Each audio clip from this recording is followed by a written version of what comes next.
अशोकनगर के राजमाता चौराहे से सोमवार को संयुक्त किसान मोर्चा ने ट्रैक्टर रैली निकाली। वह बाईपास रोड होते हुए विदिशा रोड स्थित सांसद निवास का घेराव करने के लिए निकले हुए थे। इस ट्रैक्टर रैली में 1.5 सैकड़ा के करीब ट्रैक्टर थे। साथ ही कुछ किसान बाइक से एवं कुछ पैदल आगे चल रहे थे। रैली 12 बजे शुरू हुई। 2 घंटे का सफर तय करके जैसे ही त्रिदेव मंदिर के पास पहुंचे तो वहां पर पुलिस ने पहले से ही बैरिकेड लगाकर रास्ता बंद कर दिया था। वहीं बैरिकेडों के पास रुकने के बाद किसान कुछ फैसला कर पाते, इतने में सांसद डॉक्टर केपी यादव उनके बीच पहुंच गए और किसानों की समस्या सुनी। वहीं उनसे ज्ञापन भी लिया, जिसमें किसानों ने किसान आंदोलन के मुद्दों के साथ स्थानीय मांगे रखी और अपनी 13 सूत्रीय मांगों का ज्ञापन दिया। वहीं सांसद ने ज्ञापन लेकर शीर्ष नेतृत्व का आश्वासन दिया। वहीं 11 बजे के बाद शहर के राजमाता चौराहे पर किसान एकत्रित होने लगे। इस दौरान लगभग 1 घंटे से अधिक समय तक वहां पर पुलिस को यातायात व्यवस्था संभालनी पड़ी। गुना बाईपास रोड एवं ईसागढ़ रोड पर एक किनारे से ट्रैक्टर खड़े कर दिए। इसके बाद बाईपास रोड पर से ट्रैक्टर रैली निकाली। इस दौरान पूरे रास्ते में जाम जैसी स्थिति रही।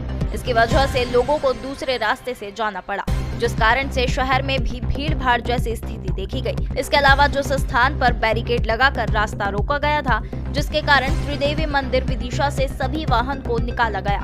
हालांकि बड़े वाहन काफी दूर रोके गए थे। याद होगा जब 2 साल पहले अति वर्षा हुई थी, फसलें चौपट हुई थी, तब आपके भाई ने ही संसद में सबसे पहले बात रखी थी और 10,000 करोड़ का मुआवजा मिला था।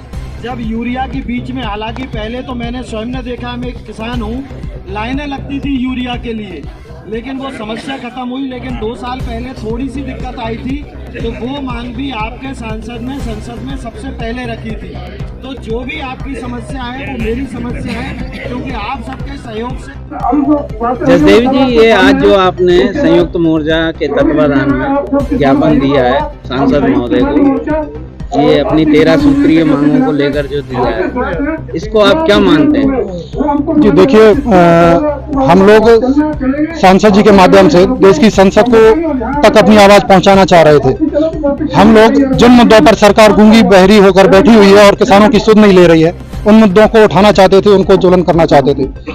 जैसे कि हमारे हरियाणा और पंजाब के किसानों पर जिस तरह से अत्याचार किया जा रहा है, उनको संगू बॉर्डर पर और खनौरी बॉर्डर पर रोककर जिस तरह से उन पर आंसू गैस के गोले फेंके जा रहे हैं, उन पर पैलेट्स गन चलाई जा रही हैं और सीधे फायरिंग भी की जा रही है, जिसकी कई वीडियो हमारे पास आई हैं और हमने देखी हैं। तो ये अत्याचार का, इस दमन चक्र का हमें विरोध करते हैं और इसको हम सांसद जी के माध्यम से पहुंचाना चाहते हैं कि उन जो सरकार का, हरियाणा सरकार का और केंद्र सरकार का जो दमन चक्र है वो पूरा देश देख रहा है। मगर अभी कुछ समय पूर्व मंत्री आए थे यहाँ, एक जो कि लोकसभा के प्रभारी बनाए गए हैं, और सरकार खुद ये बोलती है कि साहब पंजाब और हरियाणा के किसानों को ही एमएसपी की चिंता है, बाकी और किसी प्रदेश के कोई किसानों को चिंता नहीं। देखिए, ऐसा है कि जो हरियाणा और पंजाब के जो किसान लड़ाई लड़ रहे हैं वो पूरे देश के लिए लड़ रहे हैं।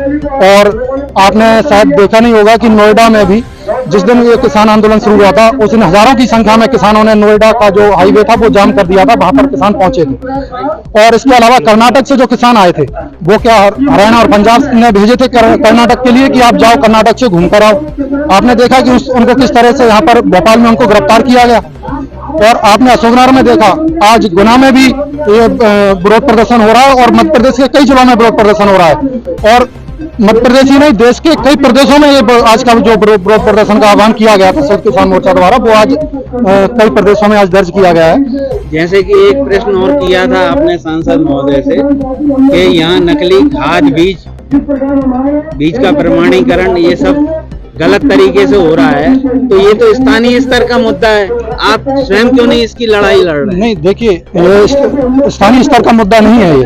हम किसानों की आवाज उठाते आ रहे हैं। आपने देखा होगा, हमें किसानों के फोन आते हैं और किसान बुलाते हैं कि किस तरह से उनको ठगा जा रहा है। उनको नकली खाद दे दी जाती है, नकली कीटनाशक दे दिए जाते हैं जो फसलों पर काम नहीं करते हैं, नकली बीज दे दिए जाते हैं जो उगते नहीं है, जो मंडियों से खरीद कर सिर्फ सीधे पैकिंग कर बेचे जा रहे हैं। और ये सब प्रशासन की मिली भगत से हो रहा है। और ये सिर्फ हमारे यहाँ नहीं हो रहा है, ये पूरे देश में हो रहा है। तो ये पूरे देश का मुद्दा है और जिसको किसान आंदोलन में उठाया जा रहा है। तो आज उस मुद्दे को भी हमने, हमारी जो 12-13 सूत्रीय जो मांग थी, उसमें हमने रखा, प्रमुखता से उसमें रखा है। सांसद महोदय ने यहाँ आके हम लोगों का जो मोटिव था कि हम लोग हमारी ट्रैक्टर रैली लेकर सांसद महोदय के घर तक पहुंचे और सांसद जी को वहां पर मांग पत्र दें और उनको नींद से जगाएं। लेकिन ठीक है, वो खुद चलकर आ गए। हम तो सोच रहे थे वहां पर चाय नाश्ता कुछ मिलेगा, सांसद जी करवाएंगे, उनके क्षेत्र की जनता आ रही है, उनके क्षेत्र के किसान ही वहां पर आ रहे हैं। तो ठीक है, कोई बात नहीं, उन्होंने यहाँ पर आ गए। तो थोड़ी प्रशासन की भी इसमें चतुराई रही कि प्रशासन ने हमें यहीं पर आधे रास्ते में ही रोककर इस रैली को खत्म करना चाहा। तो ठीक है, कोई इसमें दिक्कत नहीं। हमारी जो मांग थी, हमारा जो एक मैसेज जाना था, वो हमारा मैसेज गया। ये आपका आंदोलन अगर स्वीकार नहीं होती मांगे आप, अल्टीमेटम कब तक का दिया और कहाँ तक जारी रहेगा? देखिए, ये अल्टीमेटम तो जब तक हमारी मांगे पूरी नहीं होंगी, वो आज 1 साल में हो जाए या 10 साल में हो जाए, और ये सरकार जाने के बाद दूसरी कोई सरकार भी आ जाए, तो भी हम इन मुद्दों पर लड़ते रहेंगे और ये हमारी मांगे बनी रहेंगी। आज आप सोच रहे हैं कि सिर्फ भारत में ही आंदोलन हो रहा है, भारत में नहीं हो रहा है। ये WTO एक वर्ल्ड ऑर्गेनाइजेशन है, जिसके कारण आज पूरे विश्व के किसानों पर, उनकी खेतीबाड़ी का, उनकी किसानी पर आज संकट आया हुआ है। आप देखें, फ्रांस में, स्पेन में, जर्मनी में, अलग अलग तरह से, इटली में अलग अलग तरह से आंदोलन किए जा रहे हैं। और लेकिन हमने ये नहीं देखा कि किसी और देश में भारत की तरह दमन चक्र चलाया जा रहा हो, गोलियां चलाई जा रही हो।